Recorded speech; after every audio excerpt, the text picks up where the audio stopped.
All Americans in Mali, West Africa, have been told to leave the country immediately. Is America losing Africa?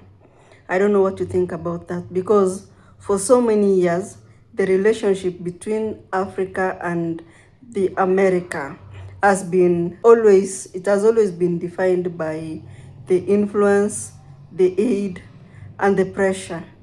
But as you can see, from 2025, tables have been turning. And today, I want us to dive deep into this story as to why a growing number of African countries or African nations are boldly saying no to America. And of course, we are also going to talk about what the Americans are saying, because these people are shocked. They can't believe that Africa can actually say no. So here we will be talking about the visa wars. Remember, even yesterday, some countries were increased. They added the numbers that were banned. We are going to talk about trade showdowns, new global alliances, which are completely rewriting the rules. So I want you to actually keep watching this video, and then we'll come back, because honestly speaking, this is a story that you really need to understand. So let's watch these videos of Americans' reaction to why Africa is saying no to America. Like, they can't really believe it. And then I'll come back with more analysis, right? The Trump administration is pressuring African countries to accept deported criminals who have been rejected by their own home countries. South Africa and Nigeria refused, but tiny, poorer African nations, Eswatini and South Sudan, were forced to accept. A South African diplomatic source told CNN that they consider it a provocation that these dangerous people were deported to a neighboring country, Eswatini, and they will try and make it here, where they pose a national security threat. Burkina Faso. Let's talk about Burkina Faso. They just rejected all African diaspora citizenship applications. I told y'all this was coming. I said, and I specifically said some time ago, when you're dealing with Africa, you need to use caution. Africa isn't just a prop in your Plan B fantasy. It's a living, breathing continent run by politics, power, and protectionism. You can't just decide you're going to Africa because America is getting tight. It don't work like that. And I keep telling y'all that. One thing about Americans that I have been told by people in my industry leaders, that's like, Americans' expectations are all over the place. They are. And you need to manage those expectations, and that's what I'm here for. And a lot of y'all don't like the fact that I'm trying to manage your expectations and tell y'all the truth. You're dealing with systems that remember colonization firsthand. Okay? This is what you're dealing with. And governments, they're protecting their resources. They're not seeking redemption arcs. When Burkina Faso says no, that's not rejection, that's strategy. And let me tell you something else, and I mentioned this in another video. I approach these vendors in these other countries. There's Americans trying to colonize their business right now. Oh, they're trying to co-brand, they're trying to white label. That's business colonization. Also, what I'm finding, what I'm hearing from boots on the ground in Ghana, they hate the fact that Americans are coming over there with not being unified, not having unity in mind, and separating themselves from the rest of the population. Well, why are you going to Ghana if you're going to separate yourself from everybody else, from the local culture? That's another thing that they're having an issue with. And see, that's why I built the 2025 African Relocation Black Book, because going to Africa is not for the weak. It's for the prepared. And you need to understand land law, citizenship tiers, cultural power structures, and economic alignment before you even touch down. But see, again, y'all sitting up here listening to these influencers that done touched down and sold you a PDF for $24.99, and then you think it's all good. Look. If you are serious about relocating, and start with strategy, not emotion. The final emergency briefing is October 12th, this Sunday. The tools are in the bio because the doors are closing and you need to know which ones are still open. Point blank, period. You know, amplified by us talking about Africa so much as opposed to talking about Rwanda, Zimbabwe, Ghana. Should we be, is our illiteracy in this level so obvious that it's a real problem? And do these kinds of summits that bring everyone together do a disservice to that kind of getting to know each country more distinctly? I think for the United States, and I'll repeat it, and I used to repeat it all the time during my tenure, what really is behind the failure of effective engagement with Africa is the disrespect of the Africans. That's where the problem begins. If we cannot accept, if the United States cannot accept Africans as equal partners, if the United States, for example, let's look at this particular meeting, this particular summit. There was no defined agenda.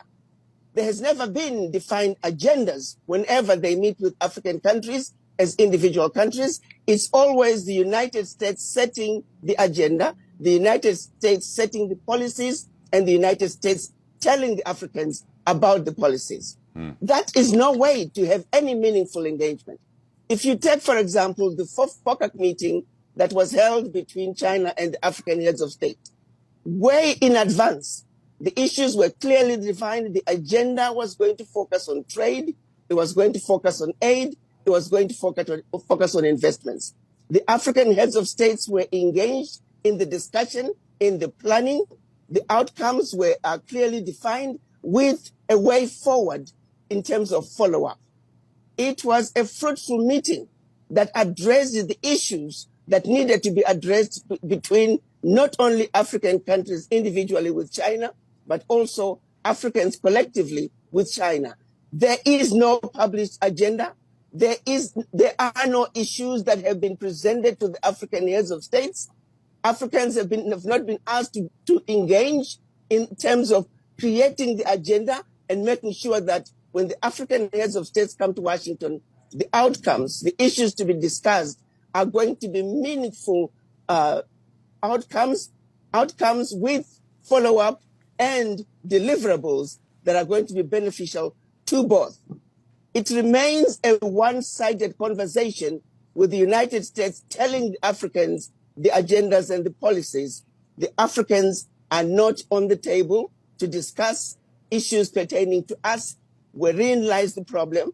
And the reason that continues to be the case, what underscores that is the disrespect for Africans. I repeated it. I complained about it repeatedly. It is a serious problem. The United States must understand that Africans are not going to take it anymore.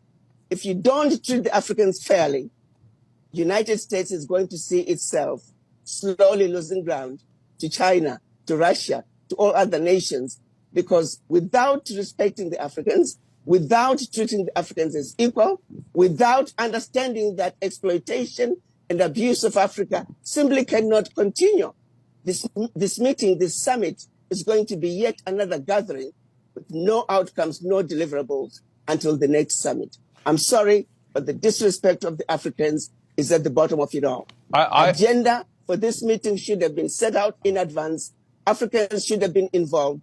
Without the involvement of the Africans in these discussions, this is a useless meeting. I'm sorry, but that is the fact. No, I am very grateful for your candor. And it sounds to me, I think there was a lot of criticism of the last summit like this under President Obama, that there was like no follow through. And, it's one of the big questions I'm asking is, how do you make a big bang summit where everyone comes over? It's like checking off the box and say, okay, we've done Africa. Now we can move on to other things. How do you make that something that's a more sustainable and a more continuous engagement of the United States with Africa? And what I'm hearing from you is, frankly, a lot of disappointment and, a lot of pessimism about what may come out of this summit. Well, the point of the matter is already nothing is going to come out of it because it is a one-sided conversation. Right. Where is the agenda? The agenda should have been published way in advance. The African leaders should have been given opportunity to also state their position so they can come up with an African position that can then be discussed alongside the American position. So the fact that it is a one-sided conversation, that is yet going to be another useless meeting with no outcomes. But again, I'm going to keep emphasizing the reason this is happening is because there is a disrespect for the Africans. There is a general feeling that we don't need to hear from the Africans. Their opinions do not matter. That wherein lies the problem. Why were the Africans not consulted? Why were the Africans not part of an agenda? Why was there not even an agenda like what happened during the FOCAC meeting with China? Those are some basic issues. No head of state. President Biden would not pick up and go to meet with any other leader in the world without an agenda. That simply doesn't happen. Right. So what makes the U.S. think that they can engage African leaders without an agenda? Come to Washington, let me tell you what I want to do for you. Come to Washington, let me tell you what you need to do in your countries. That game is an old game. Right. It's not going to work anymore. To be honest with you, if I'm to speak the truth, I hope a lot of heads of states don't come because it is an insult. It is an abuse of the African leaders. It's a disrespect of the African leaders. Where is the agenda? Please respect the African leaders. Do unto them what you would want done unto you. So it's really a simple ask. Let me ask you a question. You mentioned China and how China approaches this. I'm interested in what China gets so right. But is there a blind spot there? Are there problems in the China-Africa relationship from your perspective? Let me just hit the nail in the head and deal with the 10,000-pound gorilla in the room. Yeah. Racism as well plays a very important part. The disrespect of the Africans also goes back to a lot of the people who work in the U.S. government, not all of them, but there's a significant of them who automatically assume that Africans do not know what they're doing. Africans need help. Africans need to be told what to do. And racism is also at the bottom of it all. We need to address the individuals who are going to be visiting Africa, engaging Africa. They must understand that Africans are equal to them. But when one goes to Africa with a sense of superiority, wherein lies the problem, because you are not going to engage those leaders who are going to come to the table as equals. You go in feeling superior, you come back feeling superior. That is not an issue with the Chinese. The Chinese are coming in. The Chinese, yes, if you don't negotiate with them and they win the game, then that's your fault. But they don't come in feeling superior. They understand that Africa has something they need. So they will come to the Africans. They will come and make sure that they let the Africans know that you matter to us, that our relationship with you does matter. That you don't get that feeling with the United States.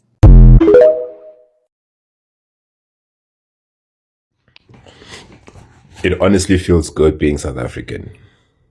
Like, I'm not gonna lie. We're doing the things. I want you to understand. While we existed in an era where you have some African countries going to the United States to beg and go on knees, begging Trump to intervene in their domestic affairs, South Africa is like, no, Anisjeli Loko. I was jelly loco. We are going to deal with these how we want to deal with it. Angeke nisitshele, angisizwa ngani. Ah man, South Africa. I'm proud of South Africa, my friends. We're winning. We're winning, Tag. We're on, like, I like the stance. This is standing on your own 2 feet. This is standing on business. Washama American. We're doing the things. Again, like, happiness is a choice. You can choose to look at the current situation or the current political dynamical as South Africa, and you can complain. You can point out a million things that are going wrong, but you cannot deny the fact that South Africa is doing everything right now that is needed to gain the respect. This is how you earn respect. You stand up to bullies. South Africa is standing up, and we're saying no more. Enough is enough. I have to salute that. All Americans in Mali, West Africa, have been told to leave the country immediately. The US Embassy has issued a statement telling people to get to the airport and get the first flight out of there whilst they're still available. The embassy is warning people not to try to drive out of the country because the highways are lined by terrorists. And the US Embassy says it won't be able to rescue anyone outside the capital. So this is after the conflict between the government and these terrorist groups escalated. One of the things they're fighting for control of is the energy supply, and fuel levels are critically low, and that's why there might not be any more flights out of the airport if they can't get enough fuel. Any US citizens that insist on staying in the country should prepare contingency plans for emergency situations, including a need to shelter in place for an extended period. So the US Embassy clearly saying, if you don't want that option, get out. You have to also bear in mind that the US is mounting considerable pressure on African countries to accept Venezuelans to be deported from the US, some straight out of prison. It will be difficult for a country like Nigeria to accept Venezuelan prisoners into Nigeria. We have, in the famous words of, I don't know if you know the US rap group called Public Enemy. If you do, then you'll remember a line from Flavor Flav, a member of the group, who said, Flavor Flav has problems of his own. I can't do nothing for you, men.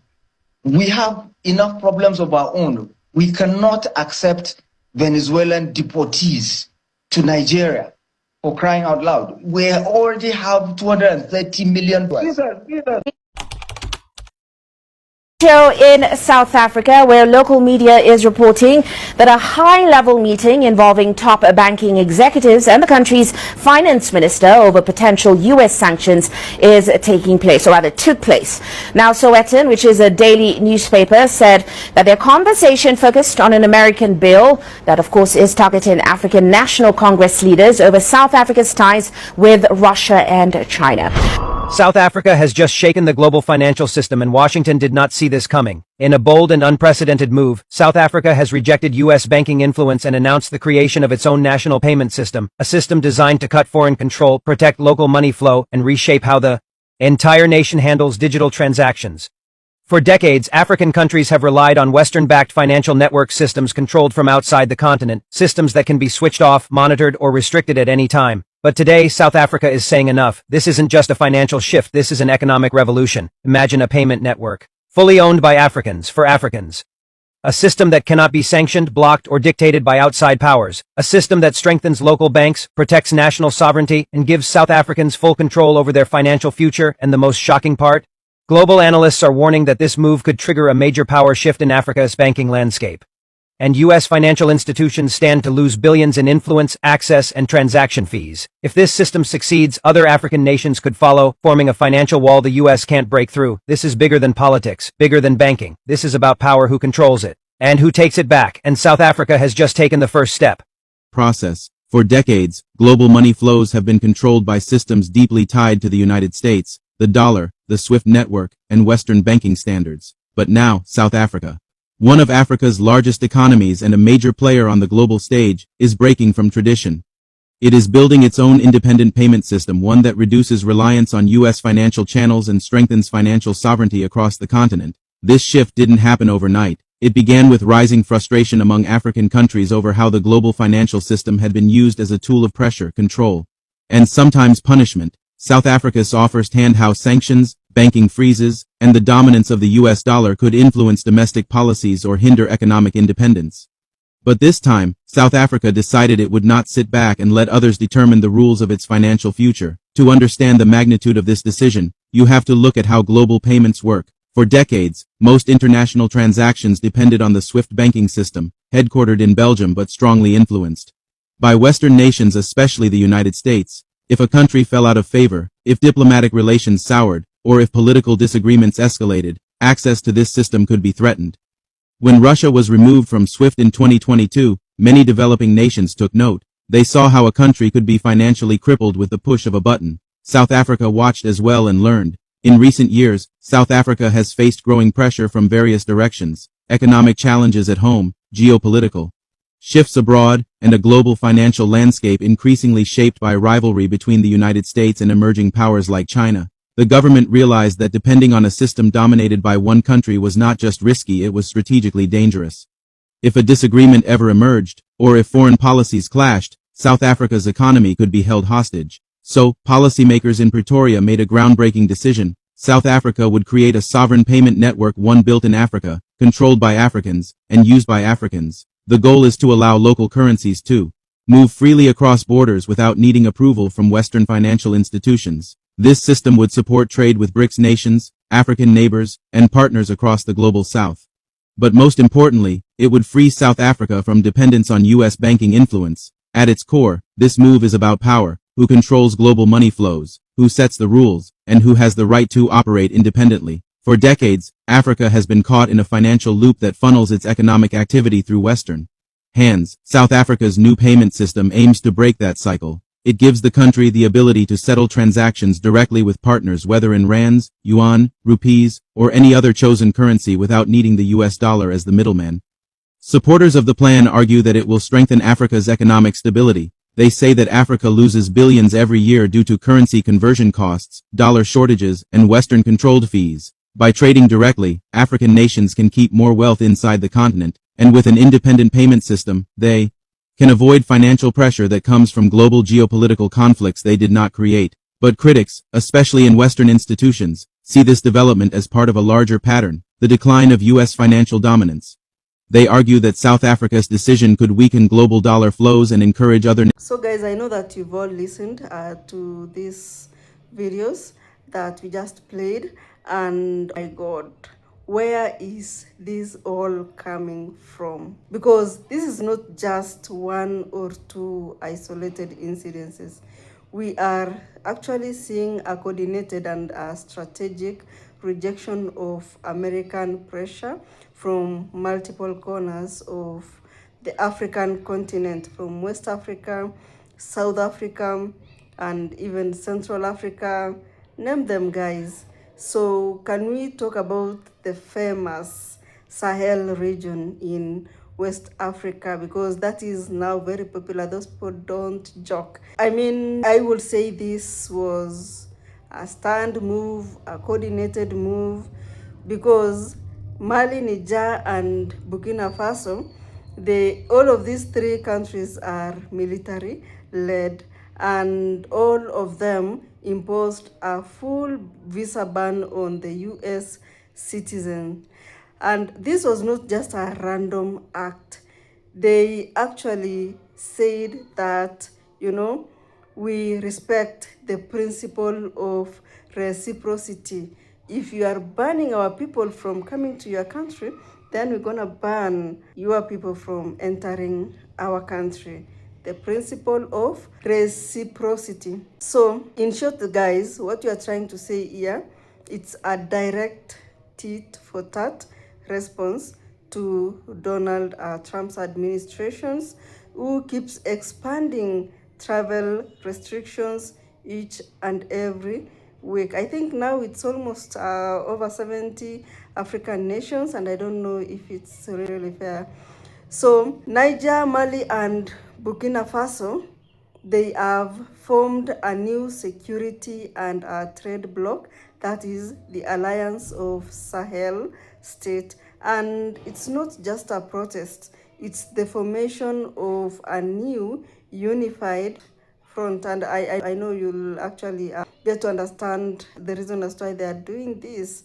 So, my good people, if actually we talk about the economic powerhouse of West Africa, which is Nigeria, when the Donald Trump's administration pressured Nigeria to accept third nation asylum. I mean, they were actually deporting people with criminal records in America and forcing Africans to accept them. But guess what? A country like Nigeria in West Africa, they said Trump administration pressured them to accept these asylum seekers, and these people didn't have any ties with Nigeria. So when you talk about compliance, then that honestly we can say that they were non-compliant in the first place. So the Minister of Foreign Affairs in Nigeria, that is now Yusuf Taga, he went public in the national TV and said that Nigeria has enough problems, that we don't really need to be added more problems, and therefore they're not going to accept these people. I mean, that was a major African player drawing a clear line in the sand, saying no, enough is enough. But there was this dramatic situation in South Africa. I mean, the South African relationships, we all understand that they have an history about the post-apartheid time. And of course, we saw the president Ramaphosa going to the Oval House where he met President Trump. And guess what the President Trump did? He made baseless accusation about, you remember the Kill the Boer song by Julius Malema?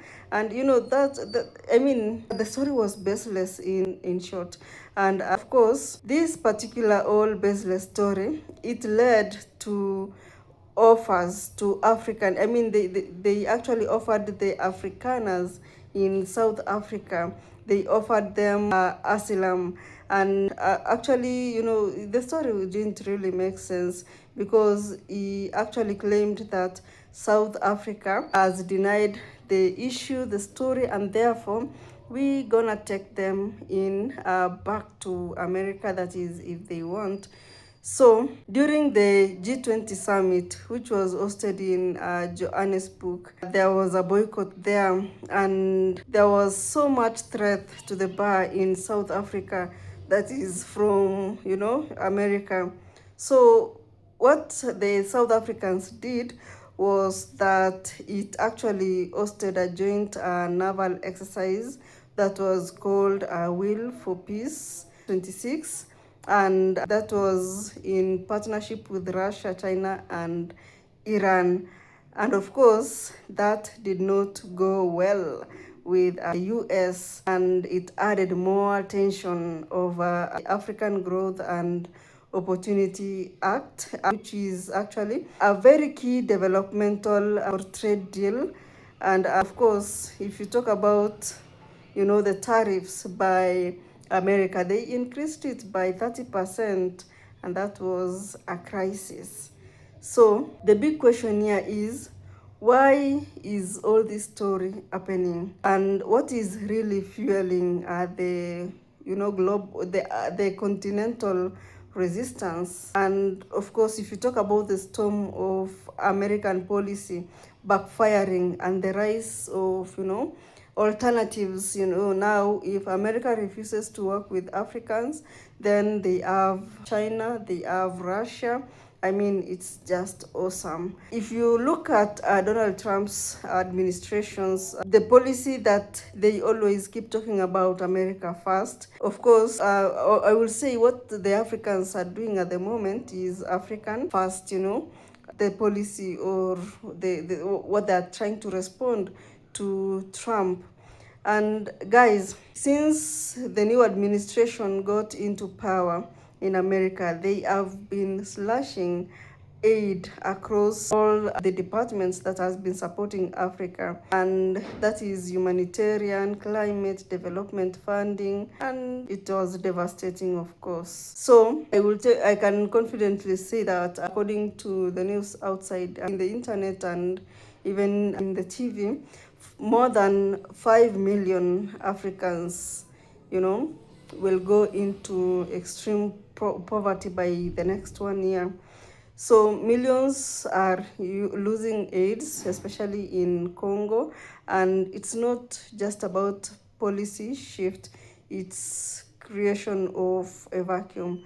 And who is going to fill that vacuum? We have China and the Russians. So while America is busy, helter-skelter, cutting aid, China is investing more than 700 billion across 49 African nations.